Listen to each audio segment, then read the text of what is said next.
like we have already introduced our panel, they are going to look at how we translate our problems or our challenges that we've talked about this morning, how we can translate these into shared solutions that will create some real value across the ecosystem of Ghana. This morning, please help me welcome our panelists who would help us to explore these insights. First, we have the director of Scale Up Africa, who isn't a stranger to the ecosystem. Help me welcome upstage Ama Jampo. Please, a round of applause for her.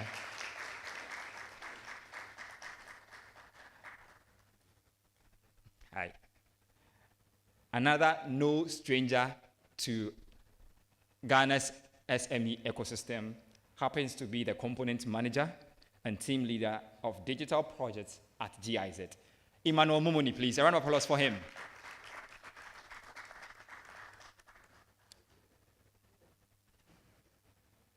The last, but not the least, of our panelists is the Director of Innovation at NEIP, who was speaking already this morning, David Ofori. A round of applause for him as well. If these are the people who are going to diagnose our problems and chart a way for strategies and solutions, I think they deserve a better round of applause. It's as though going to a hospital and we telling you that until you give your doctor a big round of applause, he's not admitting you into the consulting room. This morning, please, these are the doctors, and we want you to give them a good round of applause. Not yet. We want to invite the chief doctor who is going to drive the conversations to diagnosing the problems, and then the strategies to finding lasting and thriving solutions. Please help me welcome upstage Josiah Aisen, please. Let's give him a big one on behalf of the rest of our panelists. And he is going to help us by moderating this session. And like I have mentioned already, the panel discussion is going to focus on overcoming challenges and harnessing opportunities, a collaborative solutions for strengthening our ecosystem. And Josiah Aisen is the CEO for iSpace. Josiah, you have your panelists. Thank you. Okay, good morning, everyone.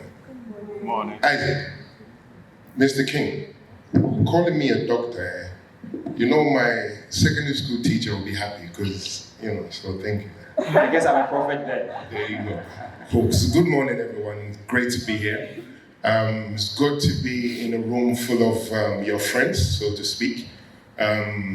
Seeing you supporting the ecosystem, and I know how challenging it is. And I'm going to try as best as possible to kind of get you the information that you're looking for. And this session needs to be interactive. So keep your questions, and please, like we said, it's a safe space, but do not attack them either. Right? So when you ask your questions, ask the questions, but be very patient in the way you ask them, and hopefully we'll get a fruitful conversation today. No shots. Yeah.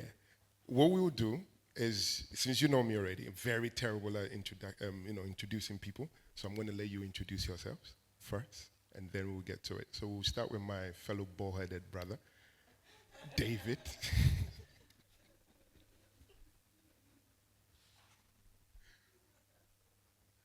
Yeah, not as bald as me though, but it's getting there. It's getting there. Well, I'm glad he just issued a disclaimer because I was going to do that. When you meet him out there, take his cap off. It's just like, yeah. My name is David Ofori. I work with the NEIP, and I work on innovation. So thank you. I was expecting a bit more because he's a lot more than that, but we'll leave it for another day. So my name is Emmanuel. I work with GIZ, but I also call myself a family member of the ecosystem because we work in various ways supporting actors at different levels. And when I'm here, I feel at home and I feel this is the tribe that I belong to. So very nice to be here today. My name is Ama Jampo. I'm a founding member of Impact Invest in Ghana, currently a board member of Impact Invest in Ghana, and also a steering committee member on the ESO Collaborative. So you're all welcome, and thanks so much for coming. Cool. So yeah, we'll start with David, since you've been the mother of, right? Now, NEIP, with the role that you play, you don't. I would like to say, don't do the work that ESOs do. You support us. So, what are some of the policies that you feel needs to be put in place in order for this ecosystem to get the support that they need? Yeah, thank you for that, Jusa.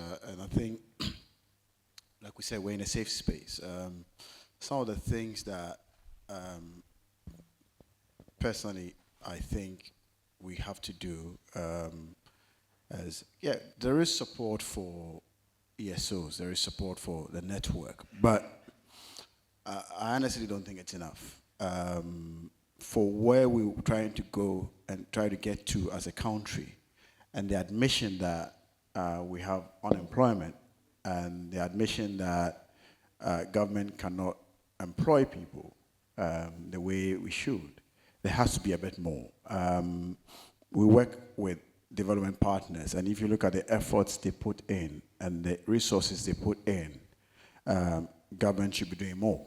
Government should be doing 5x what development partners are doing and what private sector is doing.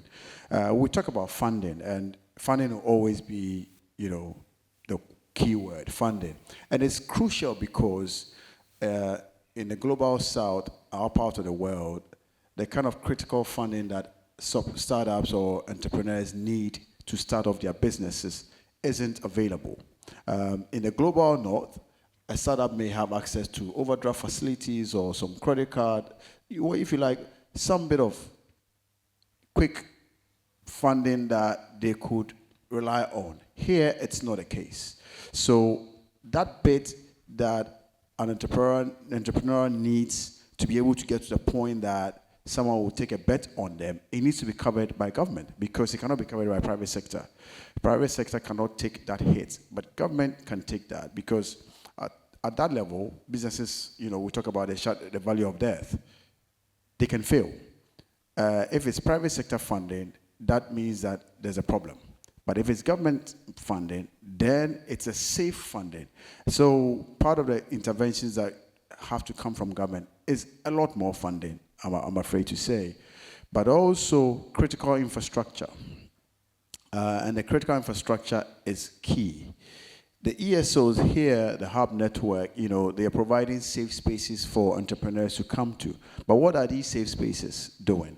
They're providing them with connectivity, so that critical infrastructure that the hub network need, whether it is affordable connectivity, so that when the startups or the entrepreneurs come there, the usage of the facility is not too daunting, because these network hubs are also private businesses. And so that critical infrastructure, government needs to do that. And I'm talking government as a bigger, beyond NEIP. But at NEIP level is even more funding into supporting the hubs. Because as they perform the function of government in the communities, because these are community hubs, they need that push, they need that support. They can't do that just with their own limited resources. If impact investment is seeking out there to look for deals, to look for investors who is also supporting impact investing in that sense. And that's where you're talking about maybe, the likes of venture capital fund and all of that. So that overall, the plethora of resources that the ESOs need, government should be seen to be leading and not just participating. I think currently we're not really leading the way we should. And for me, that's the honest part for me. Okay, thank you for your honesty. And that would let me come to you, Amma. In the past, the thought of getting all the ESOs in one room is not something that we even thought of, because take it back 10 years ago, we probably had 5 or 6 hubs. And then fast forward, now we have all of these hubs in different regions. And we understand the infrastructure deficit that we have in Ghana. So even bringing people from different regions to Accra itself, and it's an amazing thing to do. And David is right, government cannot do all by themselves. So in this case, sitting from where you're sitting with impact investment and the ESO committee, what other initiatives that needs to be done or are being done to push that from the private sector point of view? Well, first of all, Impact Investing Ghana is a private sector-led membership network organization. And some of you, this is our third ESO collaborative forum. So every year we sit like this, we have very honest and open conversations, we document our challenges, we try and dissect them, understand them, and really get to the nitty-gritty of what we actually need as a collective. And we're constantly finding ways to, bring people on board, to include people from other regions. I mean, we saw the video recently, just now. Across the country, we just did Ghana Digital Innovation Week. It was a national program. Everyone in the country was involved in that in terms of trying to find out what ESOs are doing, what they need, what their shared challenges are, and what we can do as a collective to solve those challenges. So I think it's even getting together like this under an umbrella of Impact Investing Ghana is a first step. We didn't have this 10 years ago, you know this. But getting better at doing this, harvesting thoughts, harvesting shared insights, and really targeting how we speak to donors and funders around leveraging what government is also doing in a way that is strategic and helpful to us all. So some of you will know about the pooled fund, which Amma will address later, but we're raising money based on the insights we have collected from our membership base, understanding that ESOs themselves need to be supported. Like we need to be looking beyond the programmatic funding, the short-term RFP. We're always writing proposals. We're contorting ourselves to fit into what donors and funders are thinking are what we need, but we don't actually get in front of that and say, look, this is what we actually need as a collective industry to really support our SMEs and our startups to have a better chance at survival. We're still very much at the micro level, small business. We heard like 80% of the economy is driven by SMEs, but we have so much we can do to get to more mid-tier companies thriving and creating more jobs and really contributing to the GDP. So I think it's really, again, looking beyond the programmatic funding, looking at how we can collaborate as funders too. Funders need to collaborate and put money in a pot so that we as an industry can thrive. And that is some of the insights that we have really used to develop solutions like, implementing the scale for quality, the scale program for quality improvement, for consistency. The pooled fund is really to help us as ESOs develop our own organizations, right? Our talent, our systems, our processes, our finance, our governance. We need that support as well so that we can also better support and provide consistent quality services to the SMEs that we're here to support. I think those are the key things that we can really leverage on from donor money, DFI money, philanthropic capital foundations can get a lot better at really honing into the needs of the ESO so we can do a better job with SMEs. Thank you for that. And the way you see them sitting is not by design. I think it just happened naturally. So you in the middle, technically supporting government, private sector. From where you sit, you would definitely tell government from the financial sustainability point of view, they need to look at taxes and all of that so they'll be sustainable. From a private sector point of view, again, generate revenue and then look after yourself. But then when you support ESOs, because as GIZ entity, you support ESOs, what systems or financial modeling systems do you feel needs to be put in place to support ESOs because they need the support? So what guides your thinking when you need to support ESOs? Okay, thanks so much. So just to give a bit of a background to what GIZ does. So we are a German Development Corporation. We're part of the German Development Corporation. And across the globe, we work with local governments, we work with governments in Africa, in Asia, and other parts of the world to promote local development. So you would describe us as chief supporters as opposed to chief starters. So when we go into a country, we're looking for things that are happening, things that local partners are looking to start that we can push them and support them with the resources that they need. And in Ghana, I think there's a consistent request from government for economic development that translates into jobs, that translates into some of the macroeconomic indicators that we talk a lot about. And so since 2015, we've been working with government on different levels to see how we promote jobs, to see how we support businesses to grow over a certain period. And one of the most potent way to doing that is supporting businesses at a very micro level. How do you work with them to grow their businesses, generate more revenue, employ people? And we always say that if they are not even able to employ more people, they have employed themselves. So that's already an impact. And so this is kind of our logic. But we also know that there's a layer on top of the businesses who are termed intermediaries, who provide support, who provide trainings that ensure that the businesses have capacity to continue to run their businesses. And that brings into play ESOs or innovation hubs. And as GIZ, we've been the longest champions of innovation hubs before it became a mainstream topic. And what we saw was that innovation hubs are a diffuser of innovation, but also business at a very local level. And that could also help with bridging the inclusion gaps that we have between rural and urban, also for between men and women in peri-urban and rural areas. So back to your question around what models we use, I think there are quite a number of them. Firstly, I'll talk about how we work with businesses. The first one would be looking at matching funds. So we always believe in skin in the game, that for us to help you, you should have some blood, sweat, and tears in your business for it to be worth another investor investing in it. And so one of our models is to determine how much you need as a business, and if you're able to raise at least half of it, we can match that. But we also link that to diaspora as well. So there are people living in the diaspora that send so much money back to Africa, but it's never been channeled into business. It's always into infrastructure, it's into other sectors, but not to advance business development. So this was one of our instruments to channel money, that if you have a business and say you need 200,000, if you're able to raise 100,000 from a family or friend in the diaspora, GIZ is able to match that 100,000 as well. And that was like one way that one of our projects called VDO is doing to ensure that money from the diaspora is getting into business development.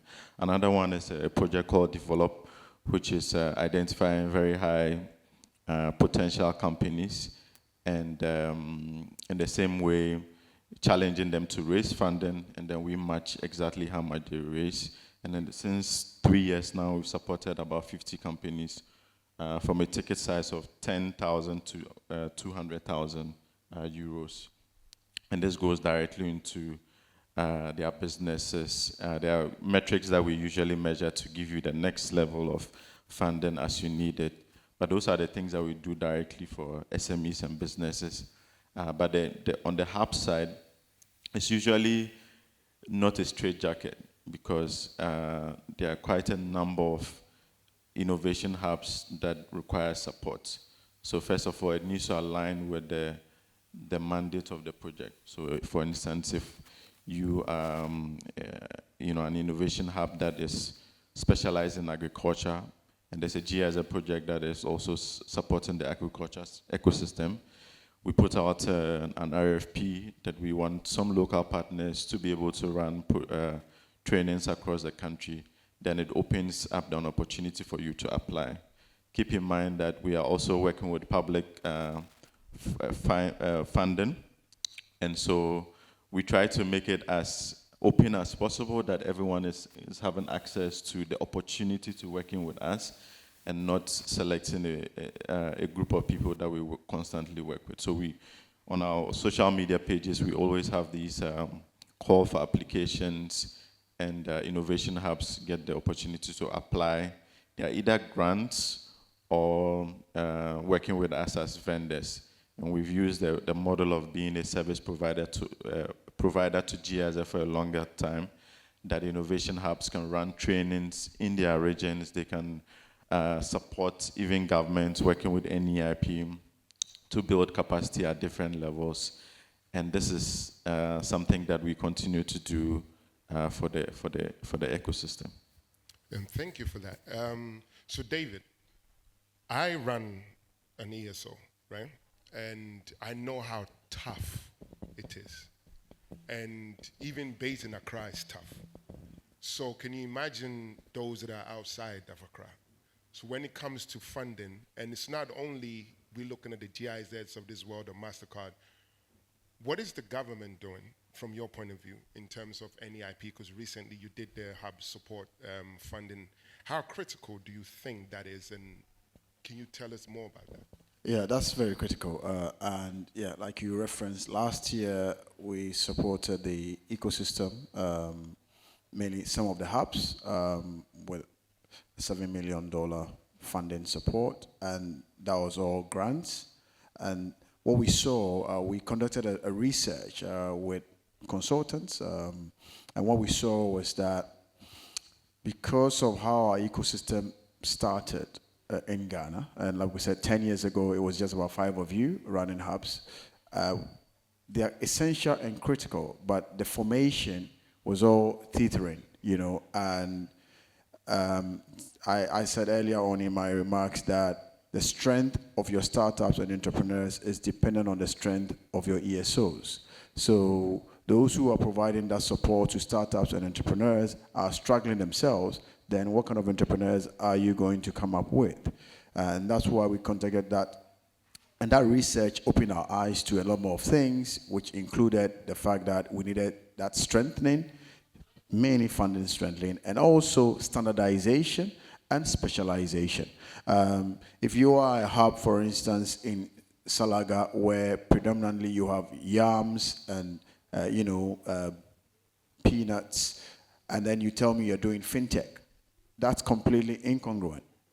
But hubs were doing these things because they're just scrambling around. So if they hear of a program, they just latch onto it. And so they were not really solving the local challenges. And their presence in the local communities were not being felt the way they should be felt. It's mainly because they're looking for funding. So part of what we did last year to provide that, and the minimum was 100,000 USD and a maximum of about $200,000 to each hub. And I would want to report that it has transformed the hub landscape tremendously, not to the scale that we need as a country, but now a number of the hubs who run through that program, some of them even own their places now, which gives a certain certainty.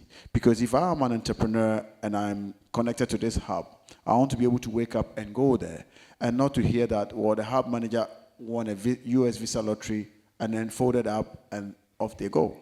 Because these are not government properties. These are not government institutions. Government is a continuum. So if it's a government institution, you know that they're there. But these are private entities and you want to give some semblance of certainty that at least they can keep running. And for them, as a hub owners too, they need to have that certainty that I can keep doing this and at least I can build a life out of that. Let's not kid ourselves. They also have a life to build. So that support we did last year is really, but there's even a need for us to do more, because what we are seeing now is across academia, for instance, now almost every university in Ghana has a hub, has an innovation hub, which is a great thing, but it presents a new challenge. It's a great thing because hitherto we always thought about how do academia come on board in this space and meet industry in that sense. And now they are meeting industry at the hubs. And so every university now has a hub, but they also have the same similar challenges to what the community hubs had. And they also need supporting. And at the university, you're talking institution of higher learning, and there's a huge conveyor of talent that are running through. And the research that they're conducting and how these research can quickly leave one's laptop into a hub and be worked on and be turned into a business or an innovative solution. That is crucial. And so there's a new challenge for us to even support them the more, again, with funding support, with more technical assistance that will then drive even a new crop of innovators and a new sphere of innovators. Leeds University conducted research on West Africa. And what they found was that Ghana was great at entrepreneurship. In fact, we came out on the continent as one of the top countries in entrepreneurship. But what they found is that in 5 years, 90% of our entrepreneurs just fell by the roadside. 5 years. And it pointed out that we have a lot of copycat entrepreneurs. So if there's a wind that blows them, all of them falls apart. We're not innovating enough. So people go into businesses that they see others doing and they say, oh, today it is space to space, I can also do it. Tomorrow it is selling water, I can also do it. But they are not innovating well enough around these entrepreneurs. And that's one of the things that as NEIP, we want to drive a bit more innovation in entrepreneurship. Entrepreneurship is great, but if it becomes copycat, then it is not strong enough, it's not resilient enough, it's not sustainable enough. So as we drive a lot more innovation, that's where we can see more sustainable, long-term driven companies. Okay, if I ask in the room, how many businesses in Ghana do we have, indigenous businesses, that are over 50 years old? And that's sad. If we cannot count as a people in Ghana, if you go to Germany, if you go to Israel, you can count companies that have been around for 100 years. So that's the bit that at NEIP we're beginning to think about, that it's not just having too many businesses, but businesses that can outlive generations and can create those pillars that we need as a people. Thank you. Thank you, David. And I will come to you, Amma. The thing is, hubs generally have become more of a knowledge space now, right? And the entrepreneurs jump from one hub to the other. And it's not a fault of their own. A lot of them, which I blame you entrepreneurs sometimes, think money is all they need, right? But the hub is a knowledge space. So in terms of helping you put your business model together and all of these other things. Whereas the entrepreneur then would think, I could do all of that, just give me the money, right? So we do a lot of programs, but at the end of it, we don't do the funding part of it.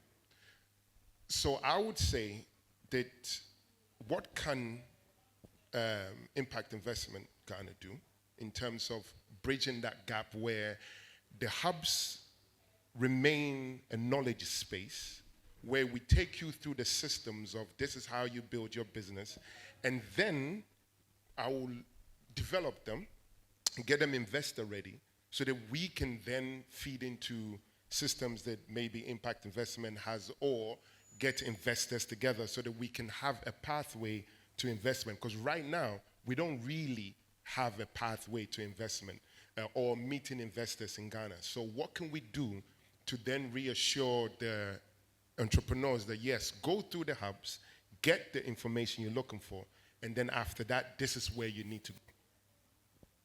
Josiah, I think we've been having this conversation for a decade now, time. right? So a lot of, bad ideas, copycat ideas, everyone's doing the same thing. But we need to be better as an ecosystem at really directing entrepreneurs towards demand-driven businesses. 30 years ago, the mobile phone in Africa was, condemned as, oh, Africa's too poor for mobile phones. Mo Ibrahim came in, he dissected the market, and we have a thriving mobile phone market in Africa, right? Contrary to what everybody was saying. People were not looking at the data, though. So I think we need to be more demand-driven. Like, people just want to send money home, they want to call home. It's such a basic need, right? So many basic needs all around us, but everyone is just doing what everyone is feeling like where the money is going, or coming from, rather.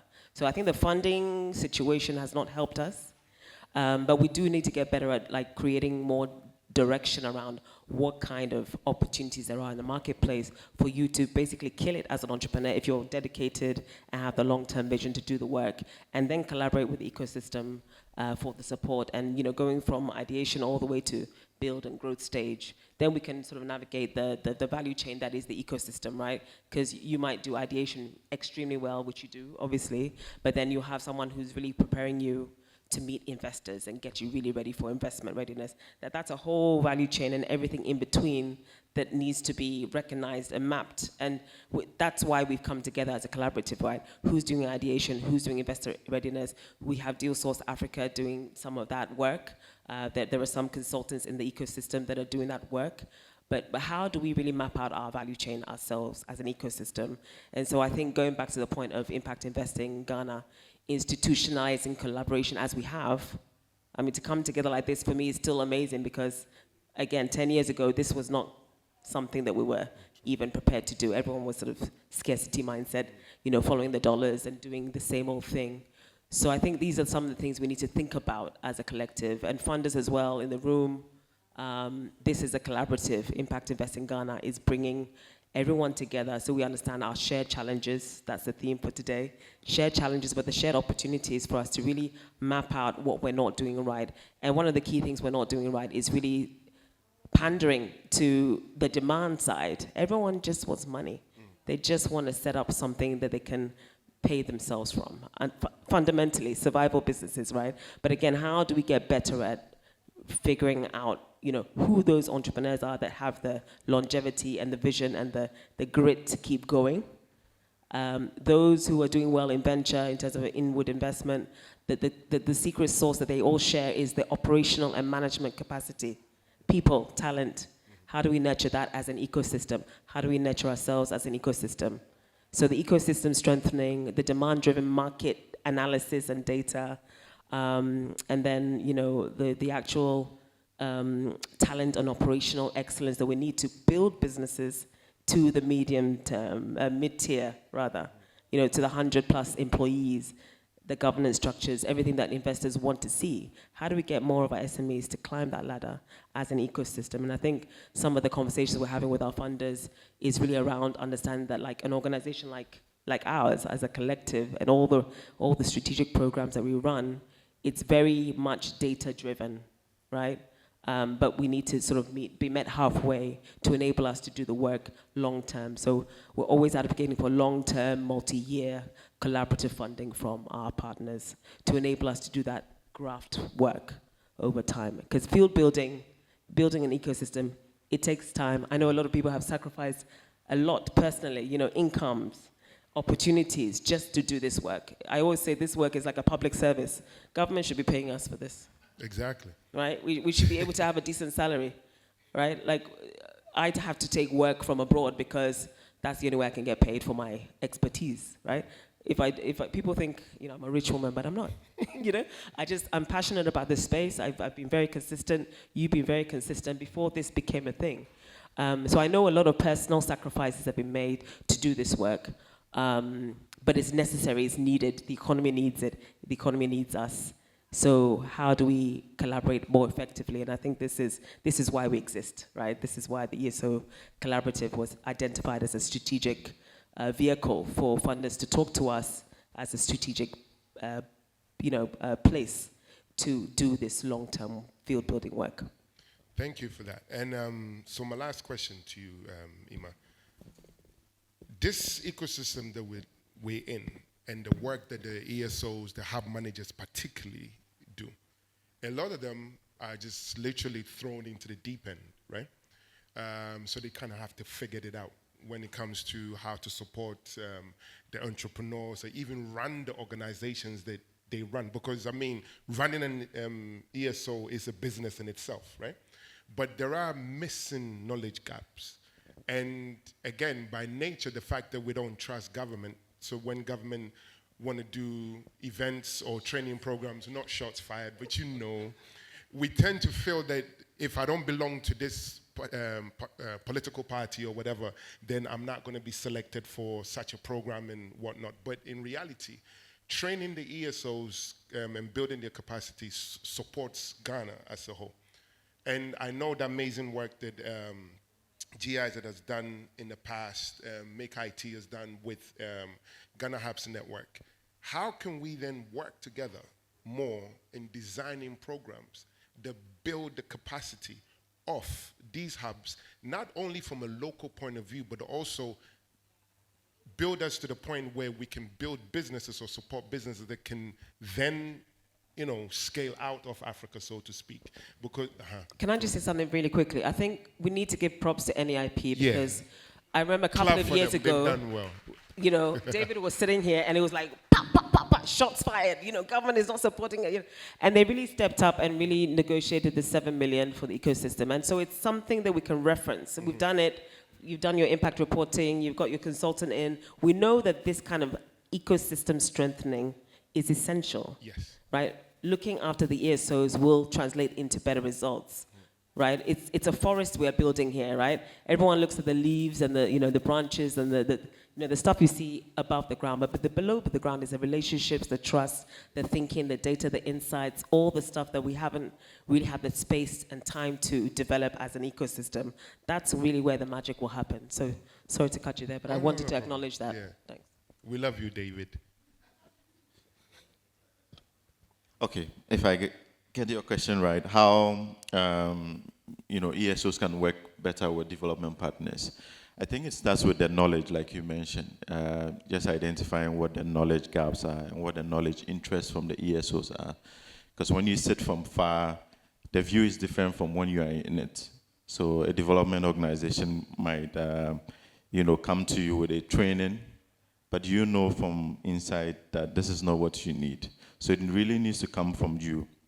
But it's also about aggregation, because we as development partners, on a daily basis, we get requests from individual hubs or advisory organizations. And if you have 100 organizations to support, it's tougher than if you have all these 100 organizations coming together and say, this is our collective need, and we want you as GIZ to help us address that. And I think this is the beauty of having this platform, that there's some level of convergence, that people are coming together and having these discussions. Now you have knowledge around what the real issues are. Now the collaborative can walk up to a development organization and say, we have this membership, this is the challenge that is prevalent in this network. How can we work together to solve that? But at a very high level, it's very tough for us to address the micro needs when the aggregation is not done. So that would be my first proposal, to think about what subgroups, what collaboratives that we can build to make our voices stronger when we meet development partners at a much higher level. And then just also, I think we need to also accept that if you run an entrepreneurship support organization, there's a part of it that is a business. But the reality is that depending on where you are, lots of people don't want to pay for your service. But you need to pay for utilities, you need to pay for administration. And so if development partners are only funding the activities and not supporting you with the administration, then it becomes a border. The capacity over time is lowered. And so there has to be that force that is looking at how do we address the elephant in the room, because the business side of ESOs is really tough. And I don't know how you do it for this long. Yeah, it's really tough. And it's one of the things that I think the collaborative should really look into, how you address that gap and the reality of running an ESO when you know the business side. It's not easy to sell it on a tabletop. So, right? Emmanuel, are you supporting the pooled fund? Say again? Are you supporting the pooled fund? Well, There's still time to support the pool fund. well, I Plenty mean, of time. You need to support the pooled in fund. concept, yeah, we can support it. We know the vision is a noble one, and we can always have discussions around how we support it from a technical side. We are more on the advisory side, and yeah, that's the truth. I think networks also helps. We don't put a lot of priority on networks, but some networks can open you up, and these are things that GIZ offers. What kind of networks do you want to join and be part of that we can facilitate? Because it's really tough for us to give money directly, but then the networks, the capacity building, the technical support is where we are heavy on, and we are always available to support on those things. Thank you to my panelists. I want to throw the ball back to the audience. Want to take any questions that you have before we can just wrap up. So any questions? 3 questions. Anybody has a question? It's okay. Yeah. Do we have a spare mic to go around, please? And usually, as we do in Ghana, you introduce yourself, your name, your Ghana card, all of those. Let us know what organization you work from. What shoe size and all of that kind of stuff. So. Hello. Thank you very much for this opportunity. I'm Alexander Apialuta from AJ Creative Limited. Yeah, my first question goes to Mr. David from NIP. Yeah, I've been with them before, so. And today, what you have given us so many insightful details about what goes on, but there's still some things which we, the entrepreneurs, we are still lacking from your end, and I want you to know so that the government or your department can still do something better on it for us, because when it comes to funding, yeah, at times, as entrepreneurs, we need funding to grow our business, because we start up by little, we use our own savings starting the business, but it gets to a point we need some other people to come on board in order for our business to scale. And this is the critical point so many entrepreneurs fail, because if they don't get the funding, then it means they can't scale up. So if your business can't scale up, that means you are going to end up by the roadside, as they already said. Then at this time, you need funding from the government. Maybe you apply. Sometimes you see that this funding is good. My business can benefit from that. They can help my business sustain. But as long as the money that was meant for the for the entrepreneurs, you see, the entrepreneurs do not get it, but the money will end up somewhere. Sometimes maybe a World Bank or other consultants will give the money to the government, give it to the SMEs, so that they can invest in their business to do so. But at the end of the day, the money will not come. You'll be waiting. They say, wait, it will come, but it will never show up. Okay. This issue, I think last year or early this year, I met Madam Amejinapo at King PC. We discussed this issue, was also brought up, if you can recall. And so I want to know how best the government is going to improve upon it, so that we, the entrepreneurs, can benefit for our business to thrive like the Europeans and other Americans are doing, so that when they are mentioning the best setups or the best entrepreneurs, Ghana, or our name also can come out, as they have already said, that it's not going to like 5 years with nowhere to be found. Okay. So I want to answer that question. So David. Thank you. Is it your name? Did you say it again? Alexander Pialuta. Yeah, Mr. Minta, thank you for your question. And there is a notion that when government gives you money, it's free money. And entrepreneurs, I would say, mostly are guilty of that. When government gives you money, it's taxpayers' money, and we render accounts. The same citizen will say, I pay tax to government. What are you doing with your money? So it is all of us, our money, that we are entrusting Mr. Minta with that money. So first of all, at NEIP, we run different programs. We have programs that are targeted at you who just have idea. And even your own head of family will not trust you with your money. But we say, you are a citizen of Ghana, let's trust you with something. And then we have those who have traction. When we say traction, it means that you already have some customers. And maybe you have a demand that your capital is not enough to meet that demand. So we have different programs. So sometimes you hear we say we have a presidential pitch. Presidential pitch is for mature businesses who just need capital injection to scale. That is the only program the president himself sits in and listens to businesses pitch. And the winner, apart from what they get from NEIP, which is sometimes a minimum of 200,000 Ghana cedis, the president will say, I'm adding 50,000, check myself. These are meant to encourage entrepreneurship, but there are different stages. Then we have those that will just come in, we say, okay, they are just innovators. They are thinking of something, who do they go to? Know that across the government spectrum, so we have my brother here from GEA. GEA have also funding, but their funding look at a certain stage. There are certain stages that GEA cannot look at you because their funding may be tied to a specific aspect. So don't assume that once you approach a government agency, by hook or crook, they have to give you funding. Because we also have to do a needs assessment and report the data that based on X, Y, Z, we gave Mr. Minta 10,000 Ghana cedis. Sometimes the funding we will give you may be very micro. It may not, people will come out to us with a proposal of 200,000. Maybe they get 50,000 and then they are angry. Oh, I gave you a proposal for 200,000. Why are you giving 50,000? What am I going to do with it? My question to you is then, why did you even collect it? Because if you are true to your business, sometimes you don't even collect. It's not all monies you collect.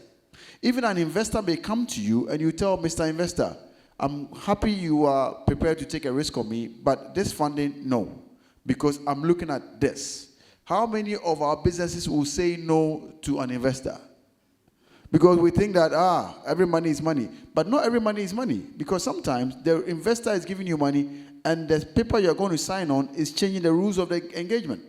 They are moving you away from your core mandate to something else that maybe ethically you don't even want to do. But because you've taken their money, you have to, and signed it, you have to do that. So there is the aura of mistrust. Oh, when government is rolling out programs, they'll give it to their cronies. But when you come and look at the database and you look at where people have come from and where people have received funding, it will amaze you that it is never like that.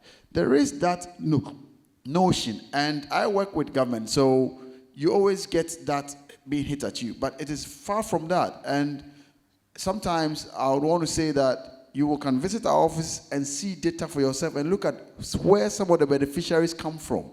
And the fact that they did not need to know people. One of the things that we do with hubs is that sometimes when we are rolling out a program that requires certain specific areas, we reach out to the hub network and say, look, there is this funding for specific entrepreneurs.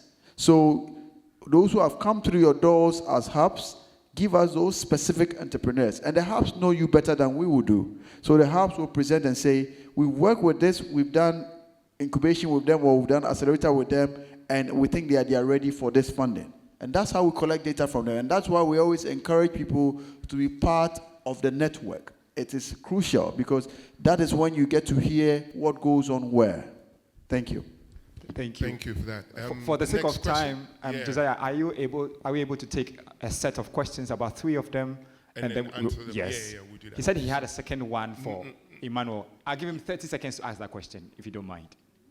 Or we should come back to him later. Yeah, we can come back to So him. please hold on to that. We'll come to you. So Please, let's be snappy with our question yeah. within a minute. Yeah, Yes. if you can make the questions direct so that we can... I don't think I can make it direct. Maybe to the panel, actually. So my name is Andrew Sakutuado. I work with Reach for Change, also a steering committee member with the ESO Collaborative. The question has to do with the knowledge that we share as ESOs in the, all the things concerning innovation labs and then incubators and all that.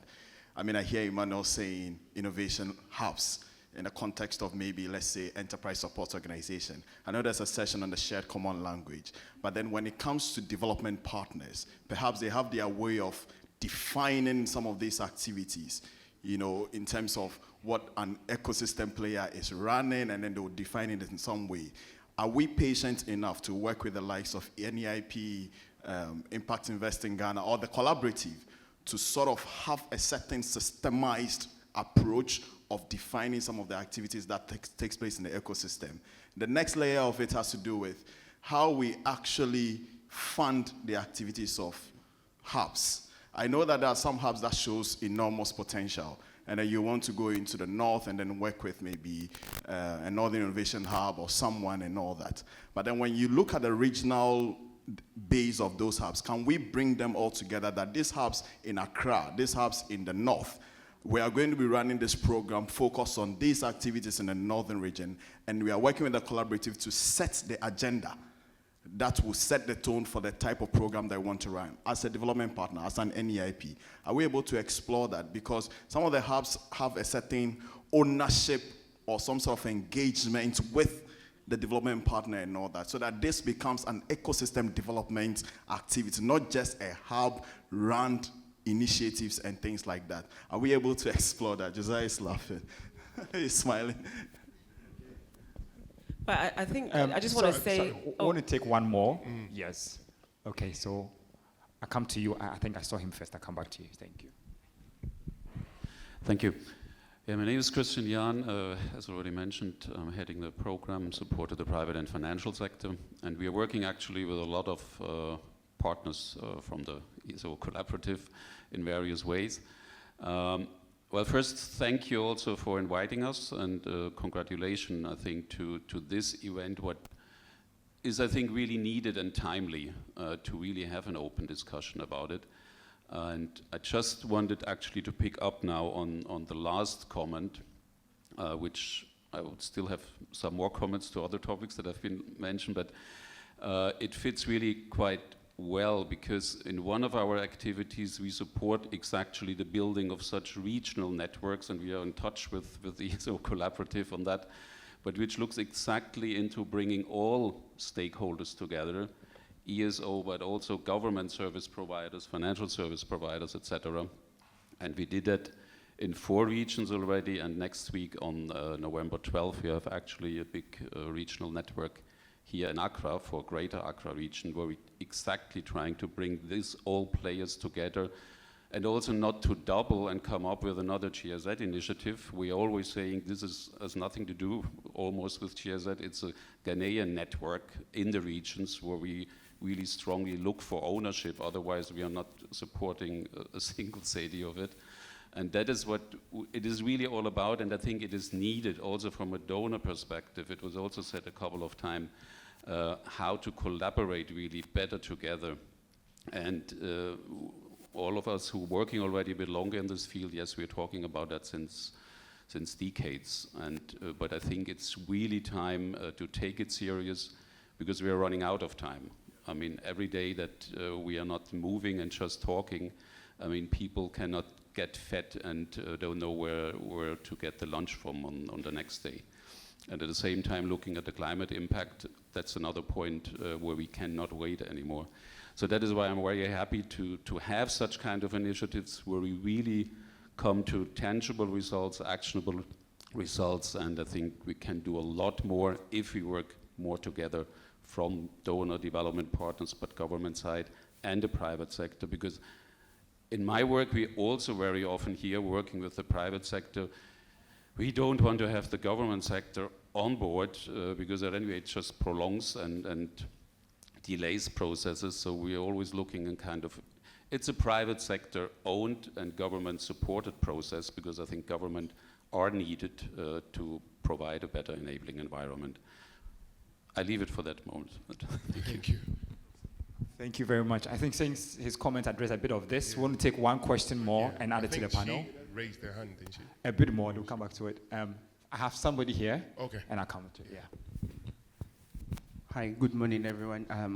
My name is Maxwell from Fidelity Bank. I manage sustainable finance and also manage Orange Corners in Ghana, Orange OSIF in Ghana.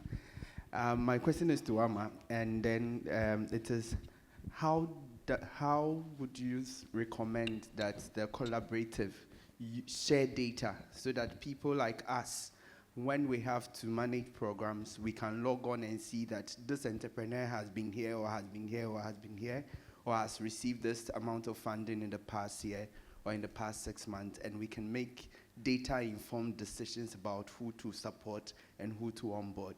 Thank you. Thank you very much. You want to take one more, or you go ahead to answer the questions? Do you want to take one more, or you want to answer? Yeah, the lady. Okay. You had a question, right? Yeah. Some of my questions have been asked, but I'll ask another one anyway. So my name is Esther. And I'm from Cypress Enterprise. We explore TigerNet, and we would like to develop the value chain for TigerNet.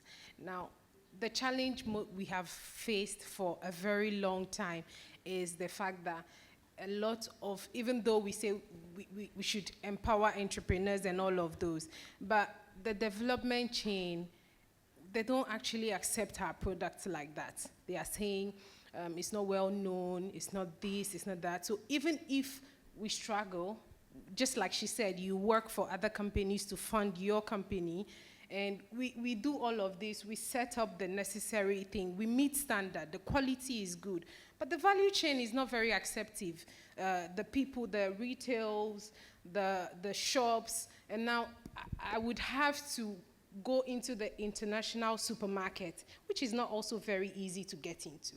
The local shops are not very acceptive of local Ghanaian products. And even if they take it, they are just lining up there and they are not really doing anything.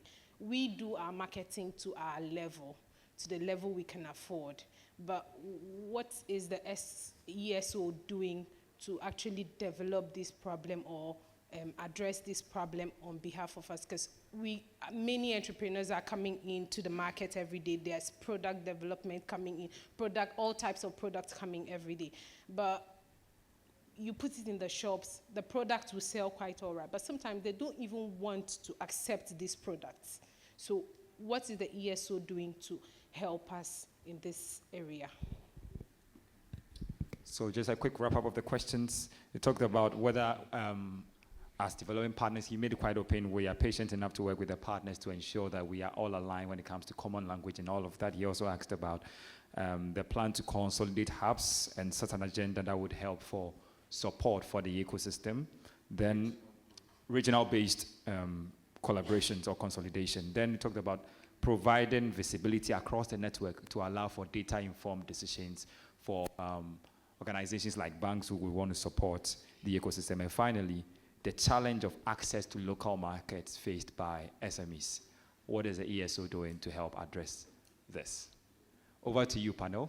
So I can start with the language as he asked.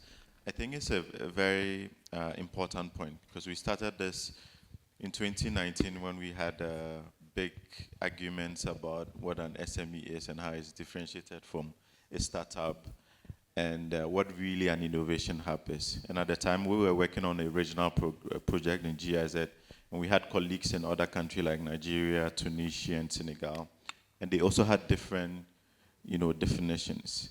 So it was either we went by the regional kind of definition, also working with AfriLabs at the time, or we find a more localized definition. And I think it makes a lot of sense to localize it, that when you come to Ghana, this is what is defined. And if you also look at GEA, they have a way that they define what a micro business is, what a small business is, throughout that value chain. And I think the collaborative is also working on this definitions as well. So it would help us, and it doesn't really close the topic 100%, but at least it gives us a direction that even though this is a very wide and loose topic, but in Ghana, this is how we decide to define it. And I think would create that uniformity that we have. And we are open to that as development partners. Like I said, we are rather following the wind that is blowing local partners and supporting in that chain, as opposed to coming up with our own definitions. So we are a German organization, and maybe the way an SME or a small business is defined in Germany is not the way it's defined in Ghana, but we would rather work with the Ghana definition because that's what makes sense here in Ghana. And then your other point about the regional, I think Christian touched on it, that we're doing quite a lot. If you know anything about GIZ, you know that we like bringing people together, creating associations, helping local partners to form, entities that could also be strong voices for policy as well. So having those regional networks, having people coming together to say that we have this common challenge, we have this common opportunity or strength is really important. And aside the regional networks that Christian talked about, it was also part of the plan using Ghana Hubs Network as a vehicle to bring hubs together in the regions, so that they can speak for their regions, but collectively come together as Ghana Hubs Network. So we are very mindful of that, and we continue to see how we support. If the partners come to us and they say this is what we want, like what the collaborative is currently doing with the definitions, we'll definitely support that. Thank you. I think all the questions were for David. One is for Amma. But the lady who talked about getting access to market and for others to admit your products. So when you come to NEIP, part of the things that we do is not just funding, but it's also looking at even those who have products, looking at it and see where you best fit. We work with other partners. For instance, we work with other institutions like GEPA, Ghana Export Promotion Authority. And on this base, I want to give a shout to our entrepreneurs to do a bit more research on what is the full value chain. Because sometimes part of your skin in the game is also the knowledge you acquire about the sector you're in. So some people may come to us, and based on the product you have, we will realize that you probably need an FDA licensing, or you need an EPA regulatory approval or something like that. And we will work with you and handhold you to ensure that you get a requisite license. Sometimes we have to pay for it. We'll support you in that sense.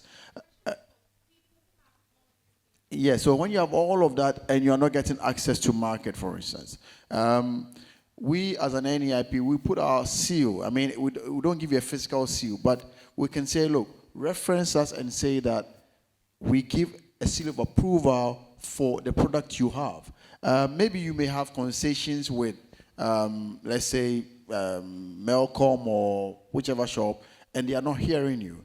It could be that perhaps the proposal or the proposition you are submitting to them may not be fine-tuned enough.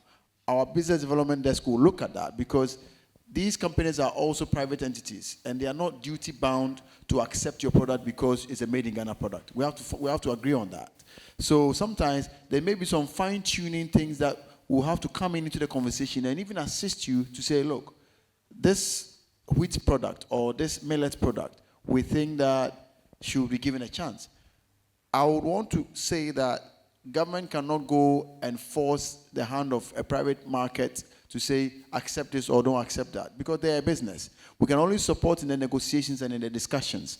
But where we even think that you have a product that can go beyond the shores of Ghana, like I said, we speak to GEPA. GEPA is a sister government agency, and say, look, this product, this chocolate, this wheat, this rice product can equally fit. And GEPA has various instruments by which they take products out. You yourself don't have to go to those countries if you are thinking about the cost. They have the mechanism where they will take your product overseas and get it sold on other markets based on a network they've built around the world. And they have a process to doing these things. So, and it's very much achievable. I've seen it happen to so many entrepreneurs. And so these are the different interventions that you can acquire or assistance you can get when you come to institutions like NEIP. And I'm sure even if you go to GEPA directly, they can also work with you on that. Because a number of times, yes, admittedly, it's difficult for people to trust that your product is as good as what they have on their shop shelves, but that is purely a business negotiation that has to happen.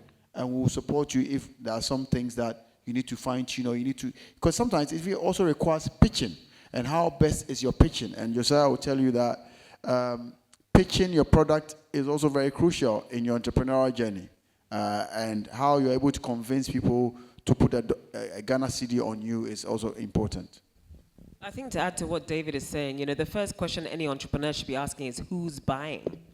Like even with agric, before you even plant a seed, it's like, who's going to be your off-taker? And I think we do need to get better at supporting the demand side. I talked about demand-driven businesses. I think we need to get better as an ecosystem, really figuring out how we create or support the local demand. So local commercial negotiations are fine. For export, that's fine. But how do we crack the local distribution and marketing game? Because we know how import heavy we are. All these imported products, all these distribution companies that are run by importers, it pushes out the Ghanaian brands. I believe that's the case, right? So how do we, again, as a collaborative, as a national collaborative, get better at securing distribution and marketing potential? Everyone knows FDA, everyone knows Ghana Standards Authority, everyone knows GEPA. But how do we get more import substitution conversations going and building that capacity And I think that's another thing that maybe donors and funders of the ecosystem can critically look at, so that we can have more demand-driven data, information, and relationships to place products like yours on the shelf. I'll give an example of CSIR. I don't know if you all know CSIR, but they have retail outlets. Nobody really knows about them. I buy my honey there, my local grains, they add value, they're food processed foods that are on their shelves, but very few people actually know they exist. So how can we maybe, help them promote their retail outlets so that you can stock your things across the country through CSIR's retail outlets? There are other situations like that we can maybe leverage and improve the branding and marketing and awareness of made in Ghana products, so that people can find you and that you have a market demand and a distribution network that you can plug into. So maybe that's something we can also talk about strategically. I also wanted to address Andrew's question. I would definitely point everyone to the Impact Invest in Ghana website. We produce data all the time, data reports. There are so many, and for you as well, Fidelity Bank. There's a lot of data that we've collected over the years, which would help to inform some of your decisions as well. So I would encourage you to also look at our strategy. I mean, we're very focused on specific strategies that have been informed by collecting information and consulting the ecosystem extensively over 3 years. And so we have a strategy that we're very committed to that informs some of these insights and shared challenges that we all talk about, to ensure that we can touch some of those points. And to support what you're saying, I think a lot of your organizations like Fidelity Bank can also do the work, right? Do not always look towards the much more visible organizations to talk to. So again, somebody will come and talk to, let's say, iSpace or InnoHub because we're the ones that are known, but then you might have a hub like, let's say, iCode and all of them people that are doing amazing work, but because they don't have that visibility, you don't talk to them. So the best way to also get that information yourself is to do a mapping, an ecosystem mapping of who are the players, who is doing what, and then go there and physically talk to them as well and get that information, because it's a two-way thing. A lot of the guys are literally, I call it ostriching. They got their head in the ground working hard. They can't not afford to have, build a database system and track entrepreneurs, finding out who is where, who's talking, because entrepreneurs by nature will not want to even give you that information. We live in Ghana where people are getting funding, but we don't know about it. All you hear is Nigeria getting funding, getting this, because they put it out there. But in Ghana, we like to play the humble thing, right? So you raise funds, but you keep quiet. How am I, as a hub, going to be able to track you to figure out that you won an award somewhere? Because you feel like, oh, if you tell Josiah, then Josiah will say, oh, pay me. So you keep quiet about it. And so it's hard work for them ESOs to track this data. And, I'm just being as honest as I can be. So I think if we want that, it's a two-way thing. Maybe the banks need to then invest and put some funds together and say, you know what, we want this data. Who has the data? And then pay people to be able to build the systems that we're looking for. And it's a two-way thing, to be honest. So no shots fired, I'm just saying. And to add to that point, there are, part of being in the network is to get some of this knowledge, because there are lifestyle entrepreneurs in our ecosystem. They hop from one award scheme, one pitch scheme, everything they are there. And pitchpreneurs, some people want to call them, and they're there. And it's not going to go away. It's even going to get bigger, because as we seek for people to be their own employers, for people to create jobs, we're going to have a lot more people whose job they are creating is just for themselves. It's just a one-man job. They go from pillar to post, and they're getting all the funding, and they're building their lifestyle on it. So, but having the ecosystem insights and being part of the network, I always tell people that it looks big, but it's very small. You get your hand in the cookie jar, and we all get to know.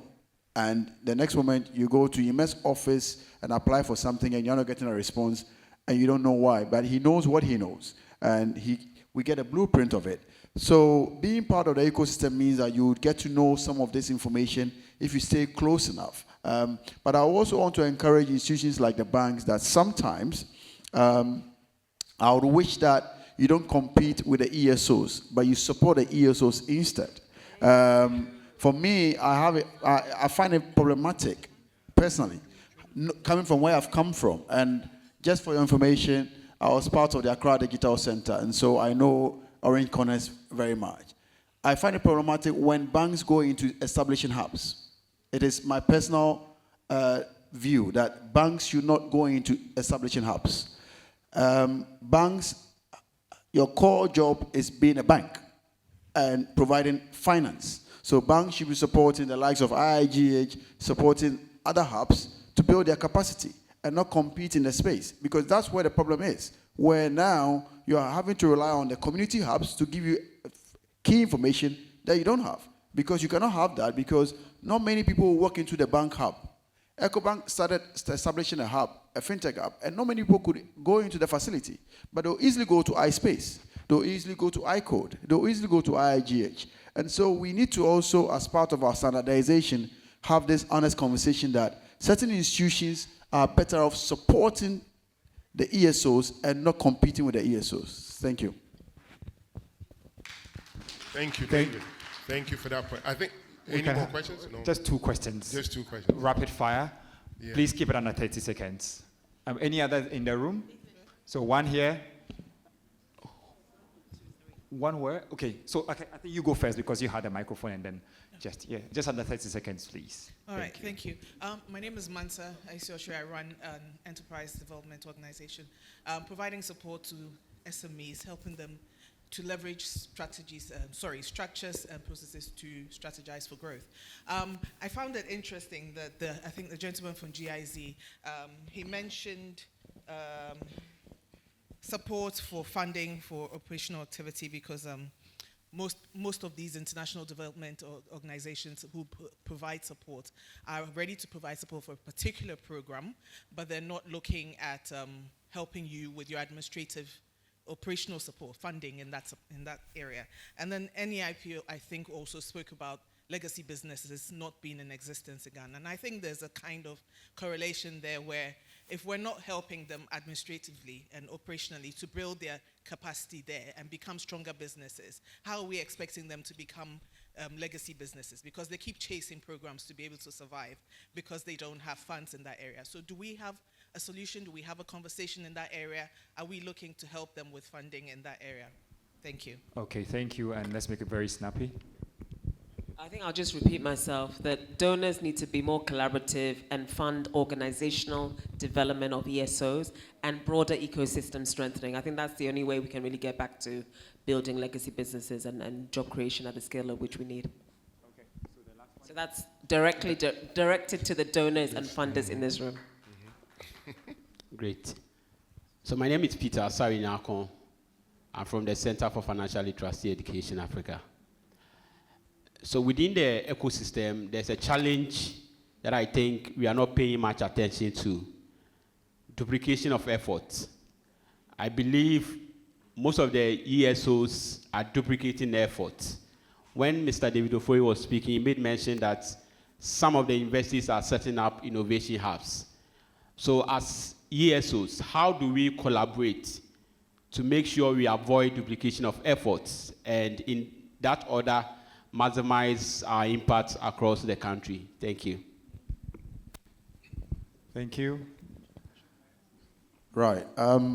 Yes, I mentioned that. And when it comes to academia establishing hubs, it's a very critical part, because academia is a den for knowledge, is a den for high-skilled research work, and it's the hub brings them closer to the community that we are all craving for.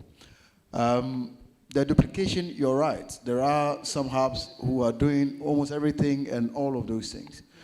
We, as an organization, NEIP, we always say that if an entrepreneur comes to us, some of our first question will be, which hub do you belong to? Or where do you live? And because we have a map of all the hubs across Ghana, Ghana has over 125 hubs so far. I think about 90 plus belong to the hub network. We're hoping that all of them will join the hub network so that they'll help with some of the work we seek to do going forward. But because we have that big map, we would always direct you to join a hub. because it helps us shape a certain culture. And that if we are routing a certain standardization through the network, it's easy for us to just reach out. If you're doing something in your own corner, we cannot tell. And if you're not part of the network, it becomes problematic. Again, if resources are going down, like my brother Emmanuel said, he would rather deal with a community than just deal with 100 people coming to his desk asking for the same thing. So that's one of the sure ways to cure these duplications, and at the same time, we will share a lot more knowledge and a lot more information in that sense. Okay, and to support that also, I kind of shift the blame towards the funding partners, right? Because what you find is the Germans are doing this, the Americans are doing this, the Brits are doing this, and the MasterCard is doing that. Then they carve out the whole nation and decide, okay, we're going to the north to do this. And if you're a hub in the north, and you see that another hub is being supported by the Germans running a girl-child program, and then you figure, okay, let me also do the same thing in the south because I will get money for that. That's what is happening. So maybe as an ecosystem, we need to get together and have an agenda and then say, in 20 years, we want to train 20,000 female developers, right? How are we going to do that? Well, let's say 5,000 will come from the north learning this, and then we look at the hubs that can do that, and then speak to the funding agencies and say, great, put all your pot of money into this pot, then we will execute that program for you. So that way, hubs in the north are concentrating on doing anything to do with tech only. This person is dealing with this, but then we're all pulling together for this agenda. But until then, we can't blame the ESO founders to say they do not do this program because Hoping Academy is doing it when you are not funding me. How am I going to survive? And I think we need to have that honest conversation. So until the funding partners also work together and then say, okay, we want to, do something with gender or people with disability. How can we as funding partners work together as one? That's when the ecosystem will respond as one. But until then, it's not going to happen, from my humble opinion anyway. And I agree with you, Josiah, that sometimes, even at the very top for development organizations, we are not so aligned. And what we are starting to do is creating these working groups where we are also sharing what we are about to do, what we are doing, so that there's more alignment in the development space. But you still have some development organizations that are out of that pool, and we're trying to get them into it so that we can work together. But it would also start, there's also a certain responsibility on the hubs and intermediary organizations to give us collective, information. So if we reach out to Ghana Hubs Network and the information is different from another hub, then we are not also sure which information to trust. And this is where we base our actions on. So it comes back to my point about the importance of this platform, that we are now speaking or singing from the same sheet, and it gives development organizations a clear, insight into how to support, where the support is needed. And I think that alignment would be greater. But I'll be the first to admit that the duplications are there, and development partners contribute to that as well. So we would like to wrap up. It's been engaging. Thank you, David. Thank you, Emmanuel and Amma. You have a last point? Sorry, David. My last point was that, and again, I like to say it as it is. Unless you have a national agenda, the development partners have their own agenda. And as ESOs, participants of the ESOs and activists in there, let's know this for sure. If someone comes into your country and is giving you funding for something, they also are looking for something. You may not know what they are looking for, but they know what they are looking for. At the recent conference, one of the proponents, top guys in AI, said AI is useless without the African data. And it's a fact. AI is useless without African data. And there's a unique African data that has not been part of the data set for a long time. Now, all efforts are being made to get the African data in there. Part of all that we're doing is driven by data. And so for some development partners, what they need from us is data. They need to know where we are going as a people, our behavior patterns, our wealth creation patterns, and all of that. So let's not kid ourselves. It may not be apparent to you, but somebody will not sit in their country and say, let's vote $1 billion or $10 billion, and it's just for fun. They would expect something in return, and that which they will expect in return, you may not know about.